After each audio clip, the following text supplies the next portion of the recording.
নমস্কার বন্ধুরা, গণেশ চতুর্থীর দিন কেন চাঁদ দেখতে নেই চলুন জেনে নিই। একদিন সন্ধ্যাবেলায় বালক গণেশ ইঁদুরের পিঠে চেপে খেলছিলেন। তখন ইঁদুরটি একটি সাপ দেখে ভয়ে লাফিয়ে ওঠেন। তখন বালক গণেশ মাটিতে পড়ে গেলেন। বালক গণেশ উঠে দেখলেন চন্দ্রদেব তাকে দেখে হাসছেন এবং ঠাট্টা করছেন। তখন বালক গণেশ চন্দ্রদেবকে বললেন, আপনি আমাকে সাহায্য না করে ঠাট্টা করছেন কেন? আর আপনি নিজের রূপের জন্য এত গর্ব করছেন, তা নষ্ট হয়ে যাবে। আপনি আর আলো ছড়াতে পারবেন না। তখন চন্দ্রদেব নিজের ভুলের জন্য বালক গণেশের কাছে ক্ষমা চাইলেন।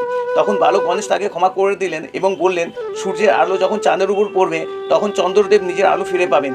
কিন্তু বালক গণেশ এও বললেন, চতুর্থীর এই দিনটি আপনাকে শাস্তি দেওয়ার জন্য সর্বদা মনে রাখা হবে। যে ব্যক্তি ভাদ্রপদ শুক্লপক্ষের চতুর্থ তিথিতে আপনাকে দর্শন করবে তার উপর মিথ্যা কলঙ্ক লাগবে। যদি ভুল করে কেউ গণেশ চতুর্থীর দিন চাঁদের দর্শন করে ফেলে, তবে ভগবান শ্রীকৃষ্ণের সামন্ত কথা পড়লে বা শুনলে গণেশজি তাকে ক্ষমা করে দেবেন। এই কারণে গণেশ চতুর্থীর দিন চাঁদ দেখতে নেই।